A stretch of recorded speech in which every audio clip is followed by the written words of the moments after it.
As ek net moet dink aan al die goed wat my family deur is. My ma, sy was maar net 13 jaar oud toe sy swanger geraak het met my. My ouma en my opa was die mense wat vir my groot gemaak het. My oom en my auntie het hulle support. My neefs en my niggies, hulle was altyd daar vir mekaar. Bro, ek kom maar altijd toe my opa tot sterwe kom. En hij was in 2005. Hij was die tijd toen ik nog op laarschool geweest het. Met my opa se toe het ons twee met die alo uit mekaar het geskyn. My oma het nog gelewe. My ma en my twee onkels het daar by haar gebly. Maar hy was altyd trappel. Want hy was die tijd toe ek weggehaal op het van die huis af. En hy was op die tijd toe my neef weer hier aan my gepad het. Met sy ma en sy paard. Ek het groot geraak daar by hulle. Hy het my groot gemaakt. Kom by my oma ook daar by ons. Hy was in 2009. 2010 toe kom my oma tot sterwe. En met my oma se dood. Dus we met die alo uit mekaar het geskyn. En nou sit ek hier dan 10 jaar later. Waar my family, waar my niggies, waar my neefies, waar my sister, waar my ma. Nou soos ek sit en dink ek kan uit tye.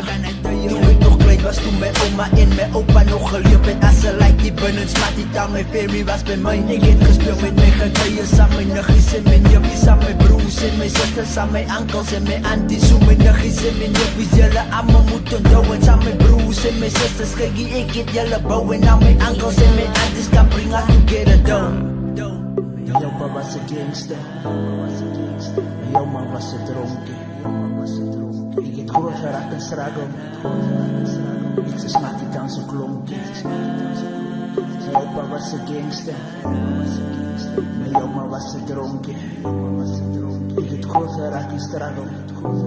Ik ze smaak die dans een klompje. Ik onthou nog highlight dat je toe ik kaartvoet moest loop. Toen mijn jankel en mijn jantie van mijn schoenen moest koop. En toen mijn juffie van mij wijs ik kan zijn ook leren dra. Nou daar zit je toe ons family nog kon staan voor mekaar. Oké is Rosie, is Jocelyn, is Annelien en Eusters. Nou Ivan is die youngster, so jullie moet maar luister. So luister naar mijn woorden en luister wat ik zeg. Ik als Rudolf Kalubeers wil ons weer together hey. Ik wil ons weer together hey. Ons is mis bloed, ons is die water. Ons is gespreid nou uit mekaar uit jaren. Kom ons kom nou nader. Nou kom nou nader, kom nou nader. En ons staan ook bij mekaar. Nou daar is een vraag wat ik elke dag mezelf afvraag. Kykie waar is my family, is hulle ooit daar? Kykie waar is my family, is hulle ooit daar? Nou daar is die dinge wat my pla. Daar is die dinge wat my pla. My opa was een gangster. My oma was een dronkie.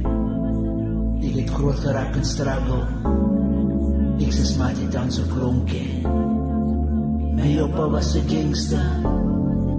My oma was een dronkie. Ik het groot geraakt en struggle. Ik ze smaak die dans op klonkie.